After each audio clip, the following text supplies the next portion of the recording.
On today's JMO with Josh and Joe, we have us back in the studio. We're back. Here's to us. We're back in the studio. We took a couple of weeks off. Feels good. I liked it. It's nice having the mics in front of us. Let's see. We enter the dead zone of sports. Yep. The most boring time in sports world. We try and cope with with our what do you call it? When we get off of drugs. Oh, fiend. Yeah, we're fiending. I don't know what the word is. Anyways, we try and deal with that, and by dealing with that, we make up stories. We talk about some of the stories that we make up. Then we jump into LSU baseball. LSU baseball's back on top, baby. Let's go. Then we get into some NBA news. We got an NBA free agency. Talk a little summer league, a little bit of contracts. We do. There was so much that happened that we did a little bit of a rapid fire. Yep. Kind of did a rapid fire with everything. Then we talk about Wimbledon. There is a new king in town. His name is not Djokovic. And it's not a prison. It's not a prison. We promise it's not a prison. It's not a prison. Then we finish off with some NFL news. Got some decent NFL free agency. Go through all that. We kind of do the same thing as the NBA. We do some rapid fire and give you our thoughts on that. All right. Let's rock and roll.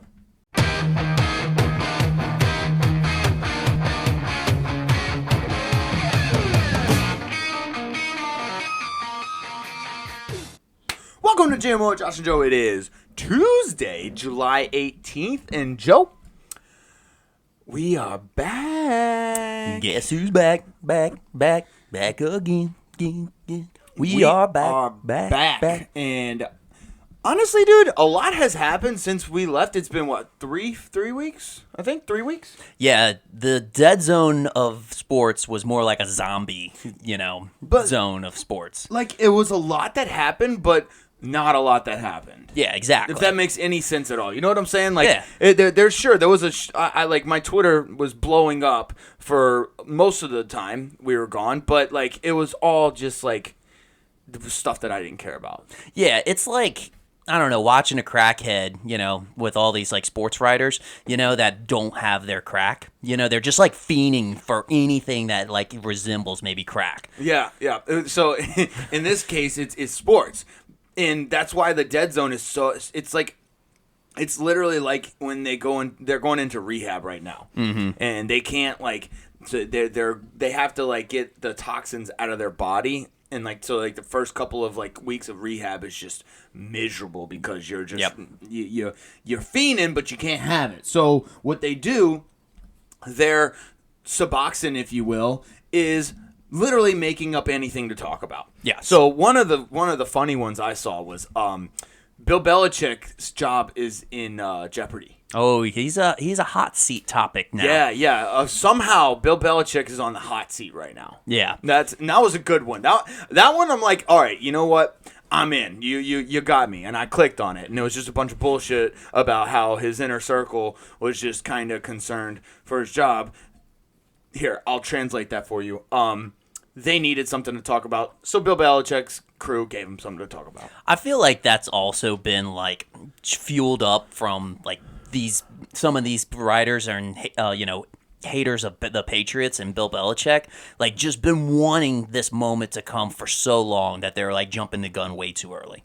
Yeah, I think so too. They've had this deep hatred for the Patriots for like 25 years, and they're finally, like, Bill Belichick had 2 mediocre years. Now they found their opportunity to pounce. Well, it's probably the sports media if you really think about it. They're losers. Yeah, it's probably the sports media because Bill Belichick, his attitude towards them, basically, back in the day, they had to just kind of suck it up and take it because Bill Belichick's one of the best in the game. Like, you're gonna interview him because he's constantly going to Super Bowls. Right. But now they're like, oh yeah, we're gonna get him now.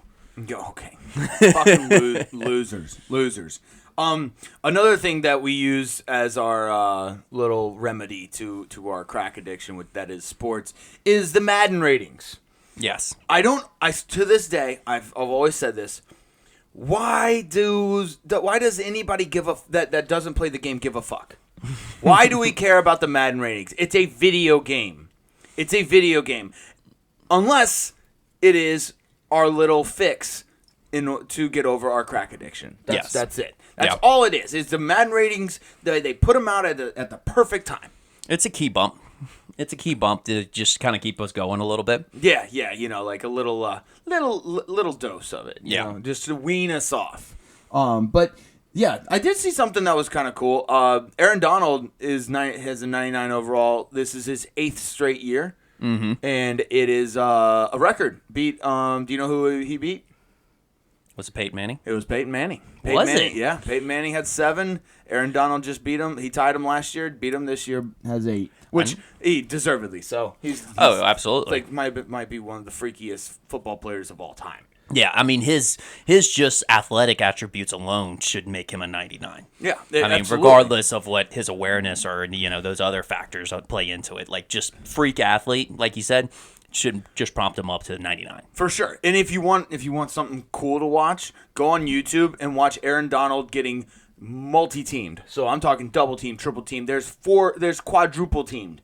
Yes, people are quadruple teaming Aaron Donald in some of these videos. It's awesome. It's phenomenal to watch. It's insane. It's like a Riley Reid video, huh? Yeah. Good old porn. Porn is in now. I mean, like it's always been, but like it's reaching new heights now because like these porn stars are actual stars.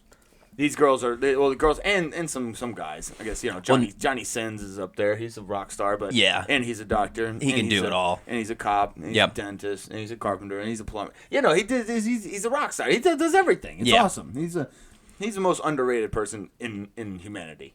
Well, it's crazy now that a lot of these stars are actually they're chasing sports stars. I don't know if you. I think some of those sports stars might be in their DMs. I mean, obviously, yeah. I think they might be in their DMs. Well, hey, they're at least listening. Yeah, they are. And yeah, like I said, they're rising. The porn stars are not they're no longer looked down on like they used to be. They are popular now. They are very, very. I wouldn't say that people look up to them. But people peek at them. They peek. They peek at them. Yeah. That they do. One more thing that I saw that is just people are clearly just bored with their time now because there's no sports except for baseball. I saw pictures of what the SEC football coaches would look like with long hair. Oh, wow. Yeah, that's how bored we're getting right now. Okay. Yeah. Yeah. Jeremy Pruitt looked pretty weird. Jeremy Pruitt? No. I was about to say this must have been a couple of years back. Oh, Jesus. The coaches that they were doing. Or what you talking about Tennessee's coach right now? Yes. Oh, goodness gracious. Why can't I even think of it? Anyways, we've been out of football for a little bit. It's still off season. Lane looked pretty good. I'm not going to lie. I mean, Lane's a good-looking guy. Yeah, Lane Kiffin pulled it off. He's got that like California beach vibe look to him, so he could definitely pull it off. At least they're not turning him into females and making us all confused. Yeah, that was weird. That happened though. I think didn't that happen? It's happened with so many athletes now. Yeah, I know, right? I think the latest one I saw was basically the NBA players, but Josh Heupel. Josh Heupel. I remember seeing that. That was weird. Yeah, Peru was a while ago. Anyways, so yeah, people are bored. Do you want to actually talk about sports now, or do you have something else? Let's go into it. All right. So where we left off, let's go fucking Tigers, baby. LSU baseball back on top, where they belong. 2023 national championships. You're LSU fucking Tigers, baby. Let's go. Go Tigers. Let's fucking go. Paul Skeens is probably the best quarterback or best pitcher I've ever seen play baseball. That motherfucker was throwing heat and 115 pitches, bro. Like, this motherfucker just was a dog. Yeah. Dog. Yeah, if there was any question whether he was the number one pick going into the MLB draft, it was all silence during the College World Series. Oh, he was incredible, man. And he was begging to come in that Game 3 against Florida. It was a weird World Series, if I'm being honest. Yeah. It was absolutely. a weird World Series because, like, the first game was great. Instant classic. Awesome. And then the second game was LSU got mollywopped. Like, it wasn't, like, I think Jay Johnson was playing for Game 3. Maybe not initially, but he jumped to Game 3 mode very quickly. Very, very quickly, yeah. They had some guys coming out of the bullpen that I'd never even seen before, much less heard their names. Mm-hmm. So, like, he was clearly, and it just got uglier and uglier and uglier, and it was just bad. It was bad. And then the complete opposite happened in Game 3. Yeah. Complete opposite. That's one of my main points right there is I think the lesson learned here is that's why coaches don't want to run up the score. Like, you don't want to just give the other team bulletin board material. I get it. LSU was putting their subs in. Obviously, it wasn't the best competition versus the best competition. But I don't know if you remember correctly, but Florida stole a base whenever they were up 15-3. And I remember the announcer saying that might come back to haunt them as far as bulletin board material. And sure enough, I mean, you could kind of sense that in Game 3 was just like, okay, you know what? You wanted to run up the score, get the record for most in a College World Series game. You wanted to play like that. LSU was like, all right, we can do the same. Yep. And I think it was 15-3 in like the 6th or the 7th inning. It was late in the game, too. Yeah. Like, they had no business stealing second. No. That was such a bullshit fucking move. Yeah. And, yeah, it was a little bit of payback. Oh, it was so sweet. Paul Skeens carrying our catcher out there after he tore I don't know what. I think he busted his knee up, but I don't know if he tore his ACL or not. But, yeah, he busted his knee up. Paul Skeens carried him out. It was incredible. It was awesome. Dylan Cruz, whatever the college MVP is, Player of the Year. Golden Spikes Award. Golden Spikes Award. Yeah. Dude, he got on base safely every single fucking game this year, including postseason. I don't think people realize how incredible that is. He was amazing, and like the only reason why he didn't go number one, he was projected number one all season. Yeah. The only reason he didn't go number one is because Paul Skeens was an absolute monster in the postseason. That's it. Yeah. Monster in the postseason, dude. It was insane. It was unreal how good he was. Mm-hmm. Like I said, dude, that guy was pitching 100 miles an hour at 115 to 120 pitches. Yeah. Sure, he lost his control a little bit, but fuck, man, the power was still there. Oh yeah, his stuff was still relatively there. He just couldn't control it. Yeah, and that's what honestly what attracted him to be the number one pick as well. He's still got like raw talent. Like it's not even all completely like refined. Like so his potential still is like through the roof. And he's big. He's a big boy. Exactly. Big boy. LSU had 3 first-rounders in this in the draft. That's not something that you see very often from a team, including the top 2 picks. Yep. Paul Skeens number 1, Dylan Cruz number 2. Ty Floyd went later. The SEC in general had 8 first-round picks, man. That was the most by any conference by far this year, and it tied for the most, I think, of any conference. I don't know. I'd have to fact-check that, but it just means more. Dude, I'm not gonna lie, man. As I'm watching like the baseball season and into the postseason, it just gave me like 2019 LSU football vibes. Okay, you know what I'm saying? Like it just like I remember watching LSU football in 2019, and just throughout the season, you just knew. It was almost like you just knew they were going to win. You knew they were going to pull it out. You knew somehow Joe Burrow was going to get us out of it, or somehow like Justin Jefferson was going to make an insane catch. You know, like Terrence Marshall. It didn't matter who it was. You know, Clyde Edwards-Helaire. It doesn't matter. Or the defense was going to make a play. You knew we were going to win. This year, it was just like there was something about it, man. Whether it be Tommy White, whether it was fucking Dylan Cruz, whether it was Trey Morgan. Trey Morgan, I think, had the play of the fucking playoffs. It was against Wake Forest, and it was against Wake Forest. He had a diving throw towards home plate, and it was in that game where it was Paul Skeens versus their fucking ace. I can't remember his name, and it was 0-0 all the way through 12 innings. It was an instant classic, and they would have scored if Trey Morgan had not dove and threw it at home plate and got him out. Yep. That would have been the game. It would have been the game. That was when Tommy White hit that walk-off home run. Yep. Tommy White would have never had an opportunity to do that. Great. I'm not taking anything away from Tommy White that game, but he would never have had that opportunity had Trey Morgan not made that insanely athletic play. Yeah. And a heads-up play on a bunt. Well, I mean, you make a good point, especially with baseball. It's really easy to emphasize the offensive plays rather than the defensive plays, but like they still have like the same significance. And like another example you can point to is Cade Beloso had that home run in the 11th inning that spawned the win for the first game, 4-3. Oh yeah. So in extra innings. But if you remember the inning before, Florida had 2 men on base, and basically what was that guy that just got drafted, number 3 from Wyatt Langford? Yeah, Wyatt Langford hit a line drive to left field, and Josh Pearson stole that ball. Yeah, basically, and that would have been a walk-off win. Yep. Oh yeah, no, it was just that's what I'm saying, man. It was just they had 2019 football vibes. You just like you knew they were gonna win. You knew they were gonna figure out a way to win. It's like they have those 50-50 scenarios where it could kind of go either way, but it's the magical season when those dominoes just start all falling for you. You're like, okay, I know what this could have been, but it actually just kind of favored us a little bit. Like, he could have easily missed that ball. Like, that's a tough catch, and we would have been like, all right, or Trey Morgan could have easily missed that diving athletic play. Like, that's reasonable to assume, but he just kind of like everything just was falling, and that's when you start getting that magical feeling. You're like, oh yeah, this is it. That's what it like in the 2019 season. It was just like it started off with Texas. We blew out Texas. It was like, okay.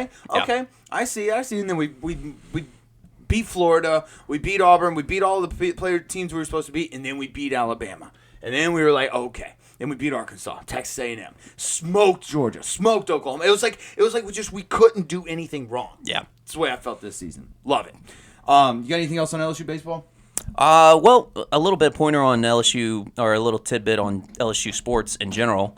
I think it's time to dub LSU sports greatest college sports programs of all time. Yep. Yeah. I did see that. You yes. Tell me more. Well, now with Paul Skeens being the number 1 pick in the MLB draft, LSU is the only college program to have a number 1 pick in at least 4 of the major sports.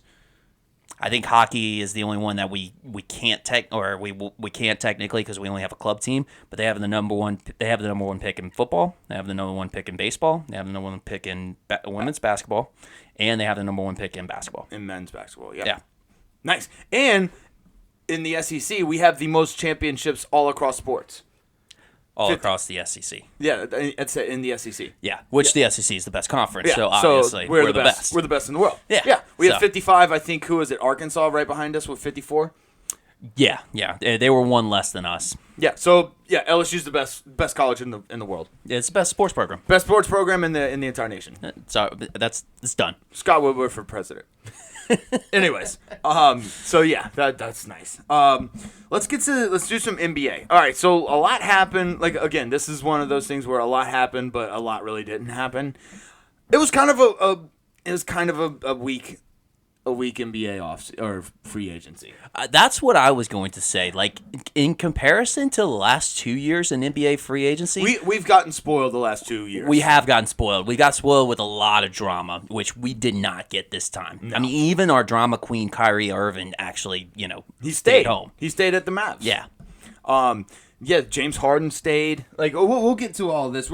So what Joe and I was thinking is instead of like going through each thing individually and giving our takes and kind of discussing everything, since there's so much fucking shit, we're gonna rapid fire. We're just gonna go say one thing that happened in NBA free agency, maybe a word or two about it, then move on. Okay. So, all right, I got let's see, John Collins to the Jazz for Rudy Gay and a second pick.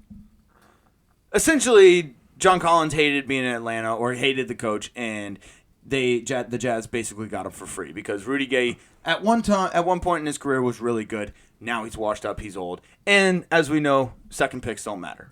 Rudy Gay is still a shining toy, and Snyder wants to have a clean slate. He wants as much money as he can get his players into his system. Quinn Snyder, baby, very good coach. James Harden staying in Philly. We alluded to this earlier. Who cares?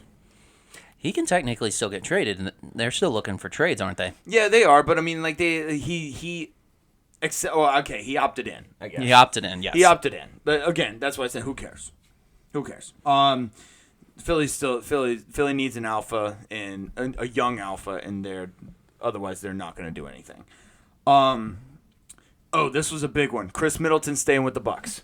That was big. If you're a Milwaukee Bucks fan and you saw that, you are sighing just millions of sighs of relief. Because I don't care how good Giannis Antetokounmpo is. I don't care how good Bobby Portis is. I don't care how good whoever you want to say on that team. They're not winning another championship without Chris Middleton. Yeah. They wouldn't have won the first one without Chris Middleton. So, yeah, keeping the core together. Holiday, Giannis, and Middleton. I think it's the right choice for Middleton as well.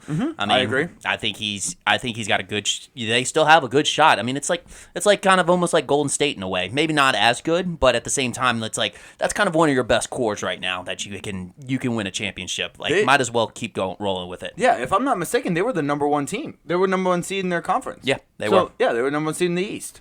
Like.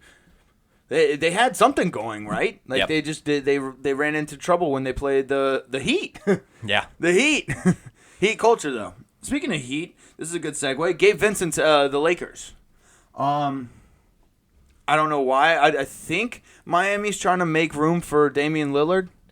Yeah, that's kind of what it is. They kind of broke up the core of that bench, but I guess if I'm being honest, Gabe Vincent, Max Strus, they all need to thank the shit out of Spoelstra for getting paid because I don't think they're going to do very much I don't think Gabe Vincent's going to do very much in LA. I don't think Max Strus is going to do very much. He went to the Mavericks, right?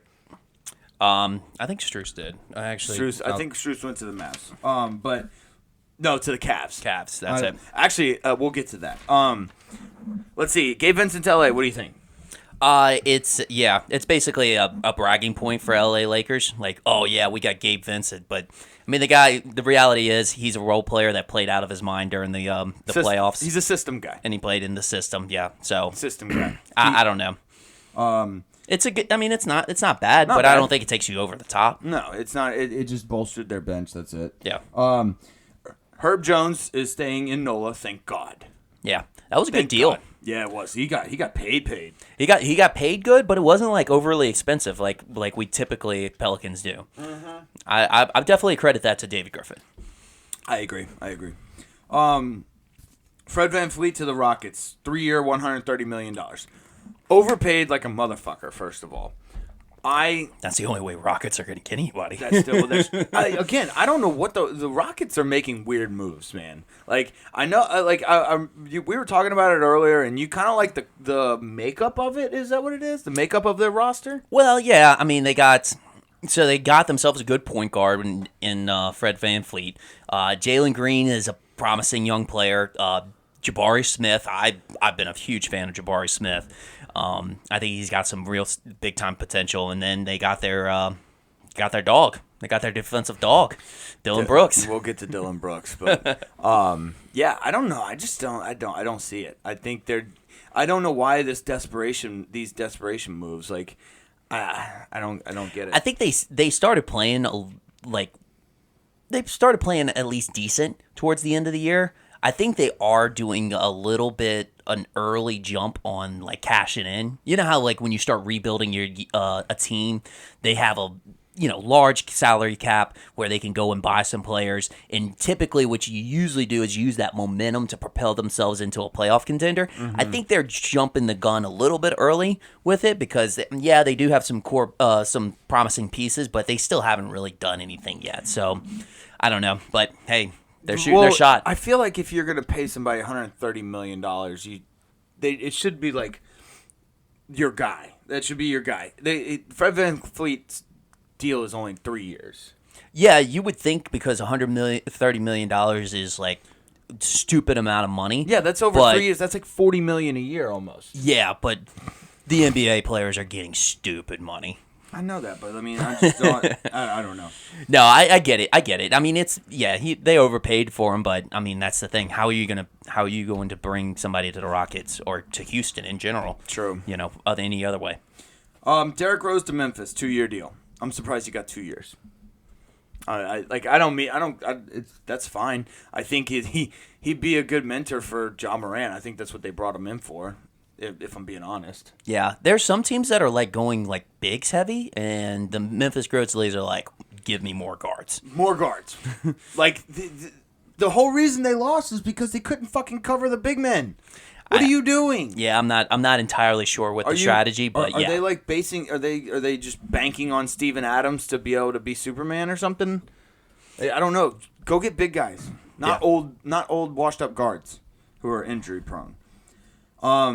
Like we talked to. Oh no, never mind. Speaking of which, actually, good segue. Desmond Bane, 5-year, $207 million extension. Again. Holy shit. Yeah, getting some. What?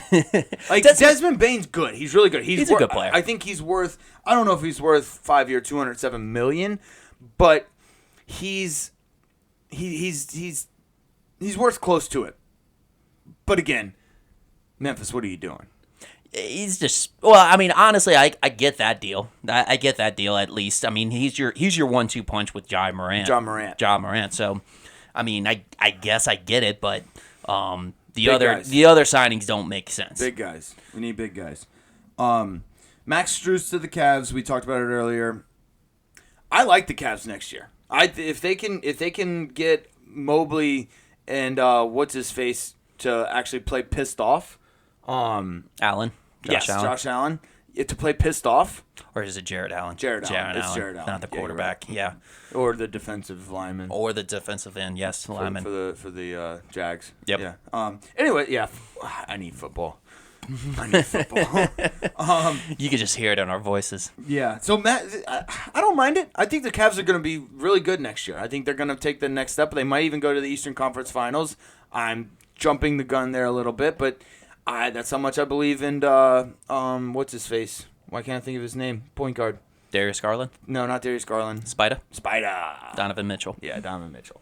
Yeah. I love Donovan Mitchell. He's one of my favorite players. Yeah, they were pretty set up this year. I mean, that's also something. I mean, they're bolstering up the bench and and players like that. I'm not gonna lie, man. Max Strus can come off the bench and make threes. Oh yeah, he's very capable, as we saw last year in not only the Eastern Conference Finals, the finals, and the whole playoffs. He is very capable of coming off and getting really hot behind the arc. Yeah, and honestly, I think he actually started for the Heat, but this takes a little less pressure off of him a little bit, kind of come off the bench because I don't think you start him over Darius Garland or Donovan Mitchell. No, so both of those guys will start most teams in the league would start both of those guys. Yeah, but that's a nice 3-man rotation. Hey, you let one of the stars sit, and then Strus come in, and then the other one sit. I mean, both Garland and I think that's a good pairing right there. I think you give that shooting guard to either Donovan Mitchell or Darius Garland, who both can play the point. Yep,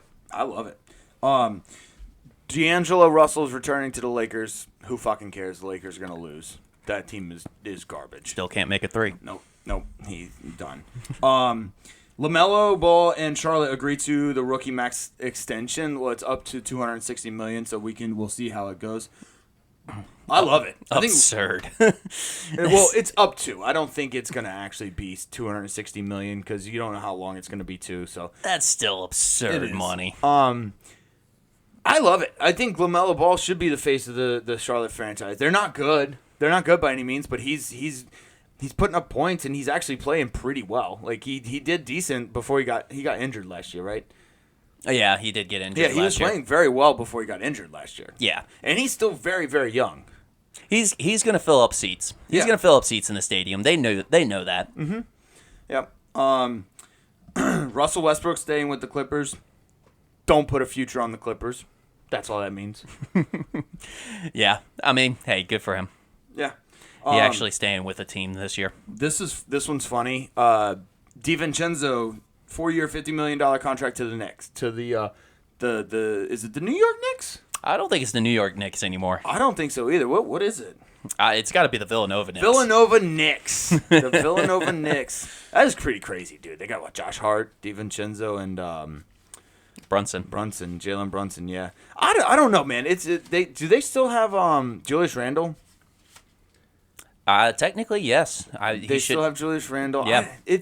The Knicks are a weird team to me, man. I don't know what to think of them because they had a decent run. I think Tom Thibodeau he doesn't like stars. He doesn't like superstars. Yeah. So I think he's creating a roster of all these like role player guys that will listen to him. Yeah. Because he's good at coaching those types of guys. Mm-hmm. And who knows? They impressed people last year. They weren't expected to go as far as they did last year in the playoffs. So we'll see what happens this year.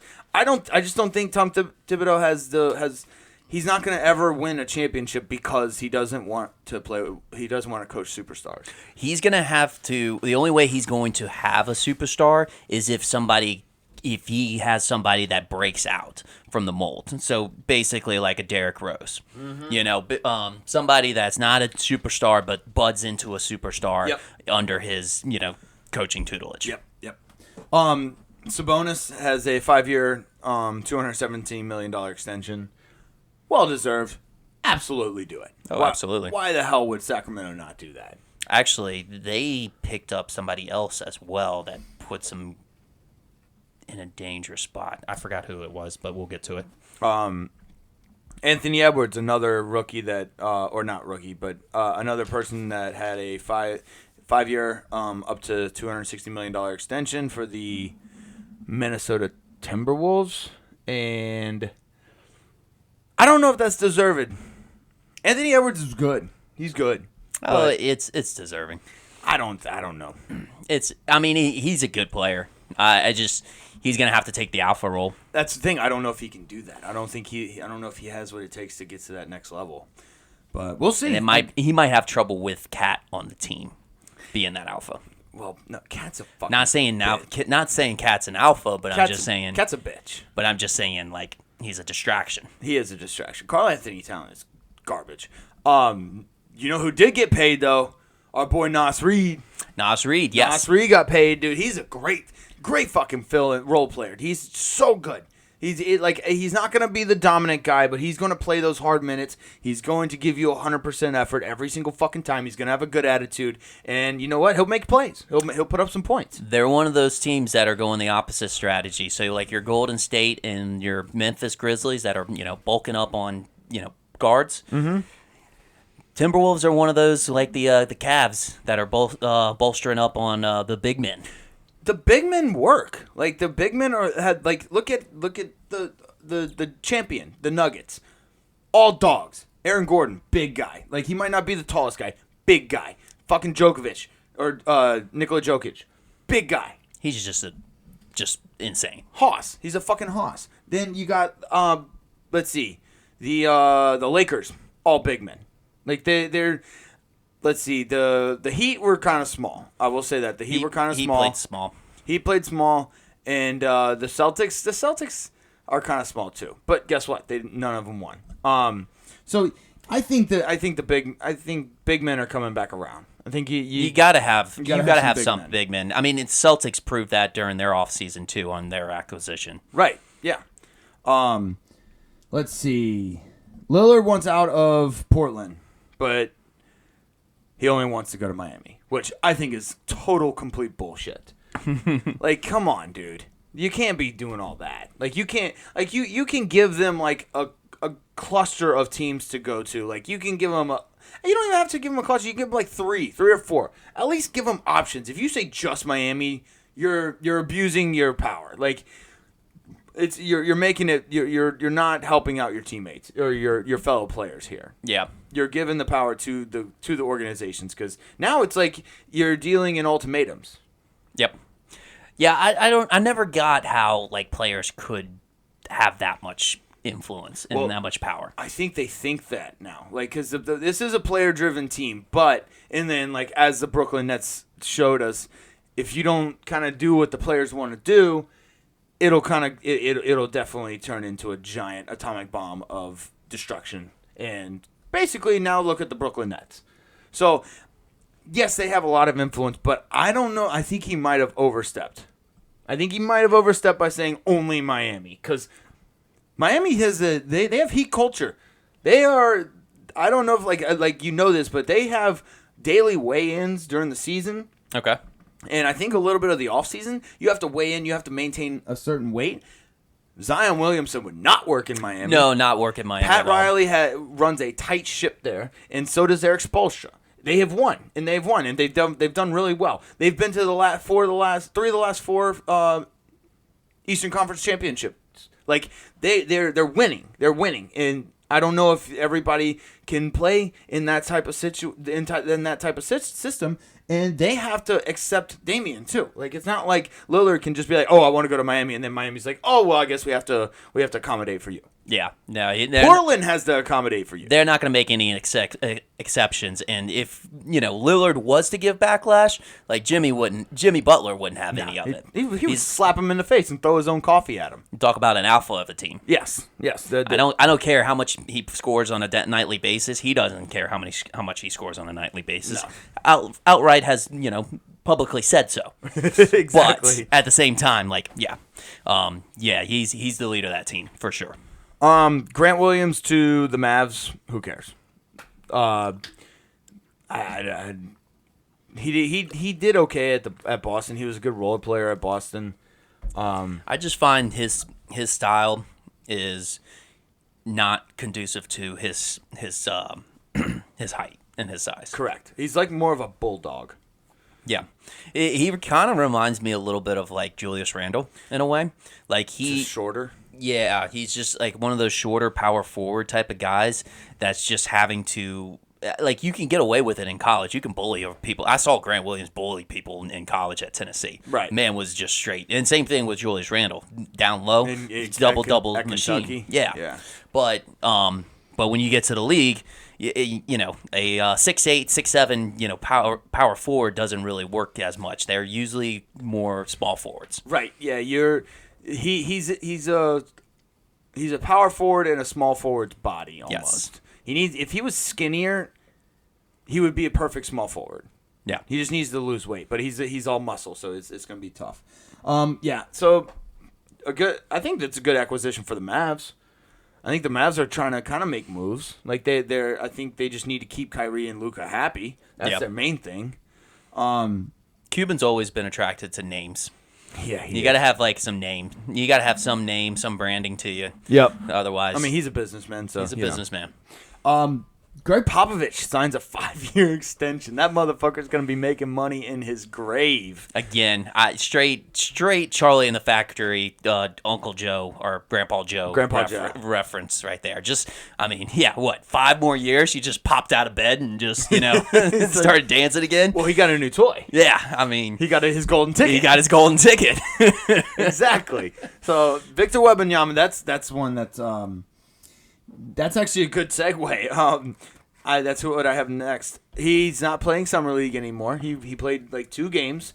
He got dunked on in the first game. Mm-hmm. He did not look very good in the first game. He kind of redeemed himself in the second game. But in his defense, I watched a lot of some of the first game and a lot of the second game. They really weren't like letting him do anything. Just kind of. He just kind of was just out there, just kind of going through the motions a little bit. Yeah, it was like he wouldn't go into the post. Like he did it sometimes, but like for the most part, he was just standing on the outside. I think they were like purposely not trying to get him hurt. Like that was it was very, very obvious that they were trying to keep him keep him from getting injured. So I don't know. We'll see. We're just like you and I were talking about it the other week, man. He is getting just set up to become the biggest failure of all time. He could be, just with the hype that he was getting. And honestly, that might not be his fault, too. It's just, anytime you have a 7'5", person that exists, like, you're just going to get that type of hype. Hype. Yeah, especially a 7'5" guy that can dribble and put moves on. So, like, yeah, like Yao Ming. Yao Ming was a spectacle. Yeah, exactly. Spectacle. He was great. He was 7'6". I mean, he wasn't the most athletic, but he was 7'6". Yep. Dude, he was 4 inches taller than Shaq. Yeah. That's wild. Yeah, exactly. So, I mean, he got all the hype and so like, and basically, like, I guess for the amount of hype that he got, I mean, it's hard to say that he wasn't a bust. Yeah. But I mean, but that's he was good though. He still was good. He was really good in those early 2000s Rockets League years with Tracy McGrady. Oh, beautiful. Let's see. This is a big one, huge one here, Joe. Tell me if you've seen this coming. LeBron's not retiring. Not retiring. He's not retiring. Okay. And he he did that in a press conference? Yeah, he said it. Cool, because, he, remember at the end of the season, he said he was uncertain about whether he was coming back or not? Yes. And we all called bullshit. Well, we did. Well, it turns out we were correct. Yes, we were correct. We were correct. That was all bullshit. He had zero intentions of retiring. He just wanted the stage to announce it, too. Yes. So whenever he was at the ESPYs, he announced that he was not retiring. Yeah, he can't do anything without a stage. Yeah, exactly. He's also changing his number back to 23. Yes. In honor of Bill Russell. In respect to Bill Russell. Because they're about to retire number 6. Yes. Bill Russell's. Yes. So, he's changing it to 23. That's Michael's number. Just throwing that out there. But yeah, LeBron James not retiring. Oh, thank God. I don't know what we would ever do without LeBron James. Right. And I think the last one I have is the Suns trade campaign for Bol. Campaign to San Antonio, Bol to the Suns. I guess they're trying to get more height, the big guys, which that's fine. I would not have gotten rid of campaign. Yeah, especially since I feel like that would have been a nice little, or even if he was coming off the bench, like some point guard on their team. I don't think there's like anybody that's a point guard on their team, like a natural point guard. Natural point guard. Well, they got rid of Chris Paul, so yeah. Oh no, they have Bradley Beal. I forgot about that. Yeah, Bradley Beal's a shooting guard. He is a shooting guard. He's not a true point guard. Yeah. He could play the point, but yeah, I'm not saying that they can't. Like right. I would honestly suggest Devin Booker being a point guard more than anything. But that's probably who will play point guard. Yeah, but at the same time, I feel like you would want somebody to run the point, even if he doesn't even shoot. Just throw the ball to whoever's open. Yeah, the shooters. I don't know. Well, I don't understand half the trades that go on in the NBA anymore. See, that's a team I don't understand.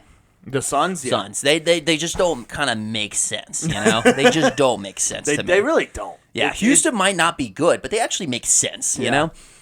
It's like the Suns just are like, how many toys can we get all at once? How many like really shiny toys can we get all at once? Yeah. And then we're going to put them together, and it's going to be, they're going to win because they're so talented. Nothing to do with chemistry. Yeah, it's like females, they got, 50 different tumblers, but they all do the same thing. Like, they're all shooters. Exactly. Nice. You got anything else on the NBA? That's about it. Okay.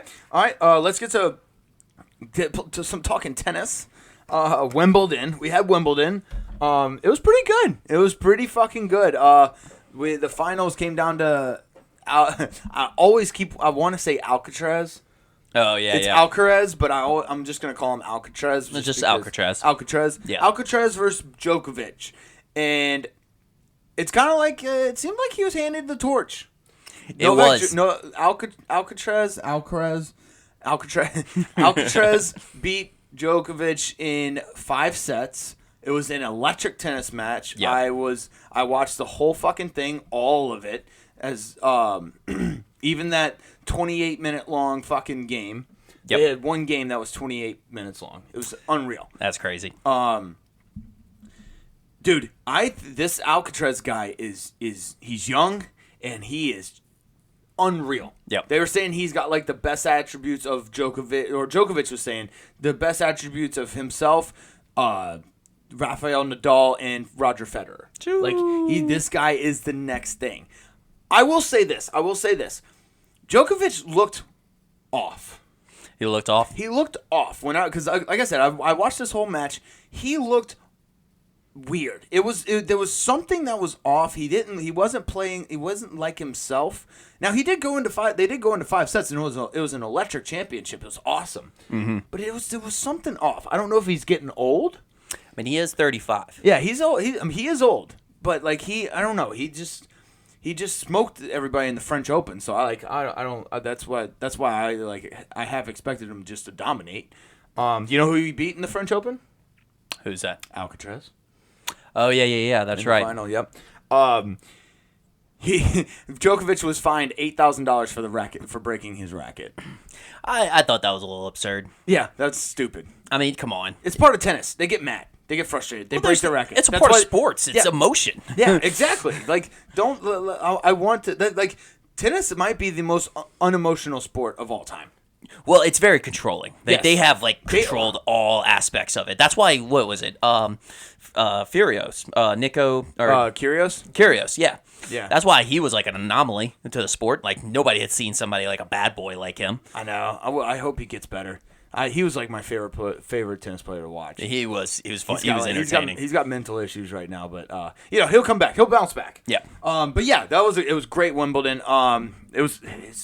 I don't understand how they play on grass. It still blows my mind. That blows my mind. Is this bouncy grass or something? Like what's happening here? That defies everything that I learned in high school in physics. Yeah, like go out in your backyard and try and bounce a tennis ball on grass. It just doesn't fucking work. I don't know how it works. I don't get it. It doesn't make any sense. It doesn't bounce high for me. It does. It barely bounces at all. Yeah. Like what? What are you doing? I don't know. Like we got to figure out what grass they use. Maybe it's turf. What if it's artificial turf? Actually, there would be more injuries. True. Turf monster. Oh, especially in tennis. Oh yeah. Oh, you imagine the way they have to plant and go back side to side. Ooh. Their only defense, I don't think they wear cleats though. No, they don't. So it wouldn't actually lock into the turf like the cleats do. I think that's the issue. That Turf monster will get him though. He would figure a way. Figure it out. You got anything else on Wimbledon? That's about it. All right, let's do another rapid fire for NFL. Joe Mixon takes pay cut. Good. He takes pay cut to stay with the Cincinnati Bengals because he wants to win a championship, and he understands that the running back position, especially the older you get, you're not getting paid money. Sorry, it's unfortunate, but it's basically the structure. It's the way the NFL is. Yeah, but also I think the rookie contract structure is what messes them up, given that their lifespan in the NFL. Oh yeah, well they have one GM anonymously say like he drafts a running back high, gives him that rookie deal, and then once he's done with that 4 or 5 year rookie deal, he drops him. Yeah. That's just kind of how it is in the NFL now with the running backs. So, like, if they shorten, like, the running back, which I don't know how they could do that to make it fair, like, it would be weird, but then the teams would be a little bit more inclined to give them a deal because they'd be like, oh, they're going to last a little bit longer than after their rookie deal after 4 or 5 years. Like, how many more years you got? Like, 2 or 3? Mm-hmm. Well, now it's getting to the point where, like, it's like a next man up almost every year for the running backs. You know what I'm saying? And their offensive systems, yep. Yeah. So like it's just like okay, you don't want to you don't want to play ball with these contract negotiations. All right, see ya. We'll find somebody else. Yep. And what we really need to kind of refer to is the fallout of the fullback. You know, first it was a fullback, now it's the halfback. It's going away from that type of the part of the game. They need to bring value back to it. I think if they could work something out. I think if like kids now, if you're a kid now and you want to play running back or somebody's getting you to play running back, work on your hands. Got to work on your hands. Work on your hands. You got to be a Christian McCaffrey. You have to be an Austin Eckler. You got to be Alvin Kamara. You have to be an Alvin Kamara. You can't just be a Derrick Henry anymore. Like Derrick Henry is a freak. He is a freak athlete. That's why he most likely won't be replicated. But running backs like him, the ground and pound, they're kind of a dying breed. Yeah. You have to be you have to be able to catch it. You have to be able to do it all. Mm-hmm. So good job, Joe Mixon. Probably the most disappointing thing of the entire NFL free agency. D-Hop to the Titans. I knew you were going to say that. What the fuck, dude? That was the most anticlimactic deal of all time. How do the Titans keep getting away with this? Dude, what the fuck? Like, all right, so what were DeAndre Hopkins' stipulations, right? He wanted a good quarterback. He wanted a championship caliber team. And he wanted a consistent GM. He was 0 for 3 for all of those. Ryan Tannehill? What? The GM is... Actually, his stipulation for the quarterback, remember, is a quarterback who loves the game. Oh, that's right. Yeah. So again, 0 for 3. Ryan Tannehill, the GM, you want to talk about a consistent GM, I think he's a brand new GM. He is a brand new GM. He's a brand new GM, and this is not a championship caliber team. They might sneak into the wild card spot of the playoffs. Yeah. They might. If you really listen closely, you could hear the money talk. Yeah. That little jingle in his pocket is talking real loud. As much as he was talking or wanting to get in a championship team, the money talked. What the fuck? It would have been so much better if he had just signed. Like, as much as I didn't want this to happen, it would have been so much better if he was signed with someone like the Chiefs. The Chiefs, even the Bills. The Bills would have been awesome. Like, I would have even settled for the Patriots. The Patriots would have been cool. But no. D-Hop. And DeAndre Hopkins, he's still a really good receiver. He's not top 5 anymore. Yeah, I'd say he's not even. He might not even be top 10. He's getting a little bit on the later part of his career, but yeah. Right. So, I don't know. Giants and Saquon hasn't reached a deal. Again, the running backs, you're just not going to get paid. I don't care who you are. Yeah, it sucks. It does suck. It does suck because Saquon's amazing. Yeah. Amazing. Yeah, because they're still fun to watch, and I think they are still a vital part of the game. I think they're more vital than what we give them credit for. But the thing is they're expendable. Yeah, they're very expendable. That's why I said they're the most next man up position in football. Well, I'll just rattle these next two off. Raiders and Josh Jacobs haven't came to a deal. Pollard and Cowboys have not reached a deal. These are all these running backs that they're not going to get the deal they want. They're not going to. It's sad to say, like we said, but the running back position is just not the same as it's not what it used to be. Now I see all these tweets from these running backs now, like Derrick Henry, saying that they should just obliterate the entire position. Now they're not going to do that, obviously, but no. I get his point. It sucks because Josh Jacobs, awesome. Saquon Barkley, awesome. Tony Pollard, electric. Love it. Love all of them. It's awesome. But you're not going to get paid. I think it's going to be a domino effect. Once one gets paid, then the rest of them will get paid. They'll see what the market is. You think? Okay, gotcha. That's what they're waiting on. Yeah.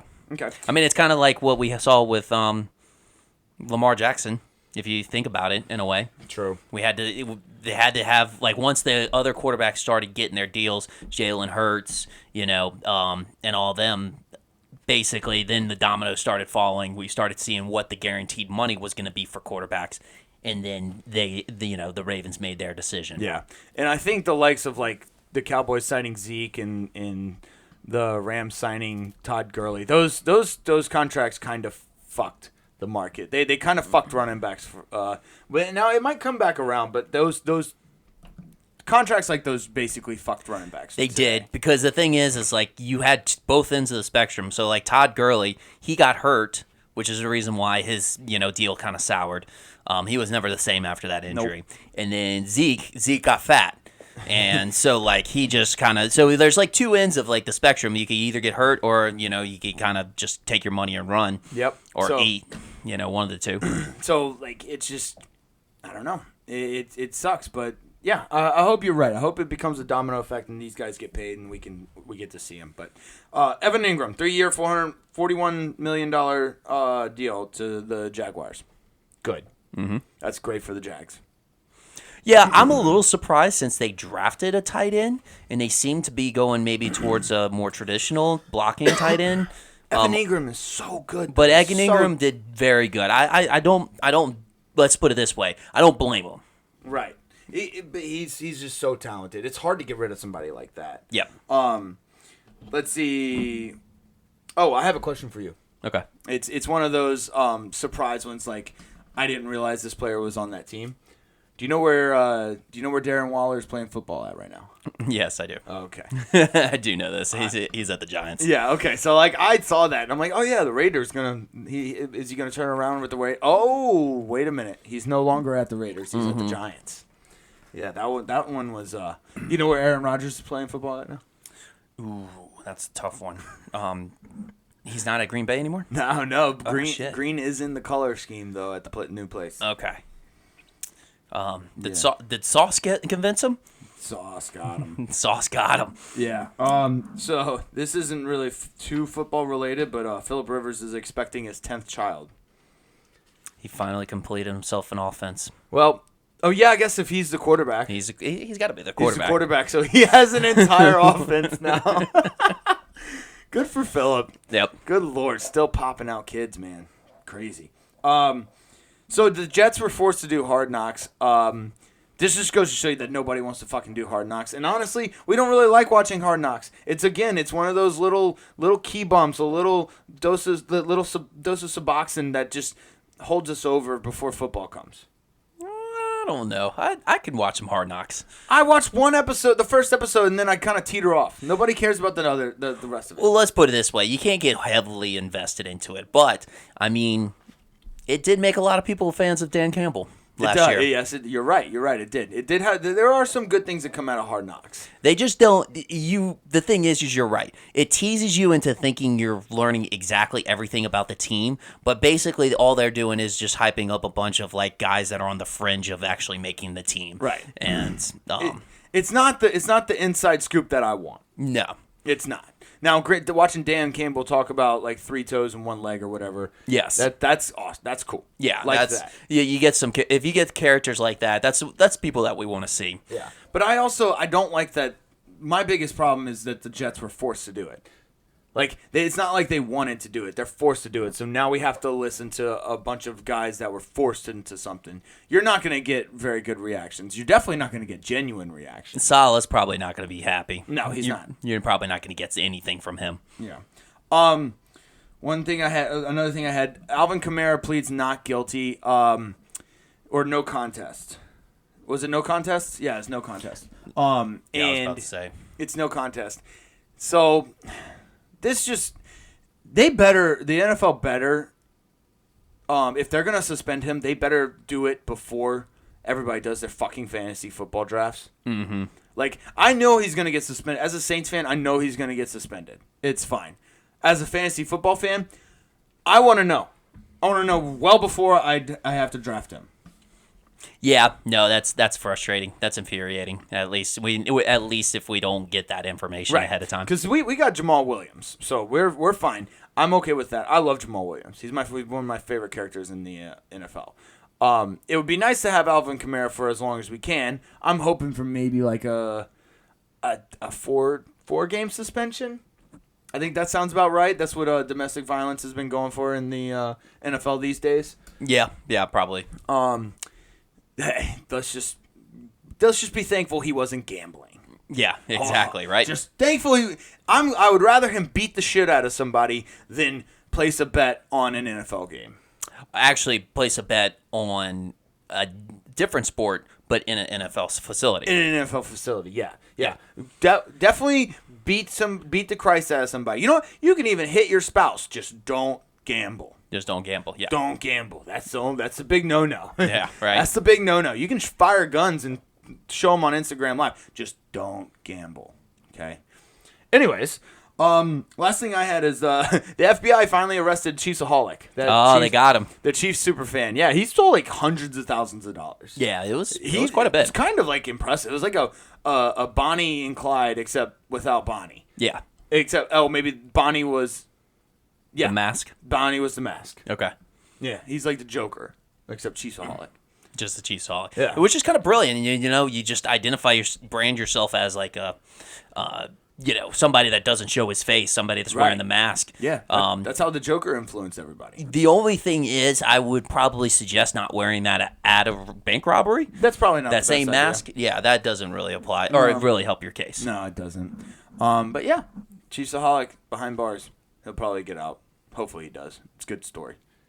You got anything else on the NFL? That's about it. Alrighty, it was good to be back. Felt good to be back in the studio. It did feel good. I'm glad. Hopefully this next couple of weeks we'll have some new content to put out. We may do some drafts. We're gonna bring back OT Dish. So yep. we'll see how it goes. We'll plan some stuff. We'll let y'all know next week. But love y'all. Later.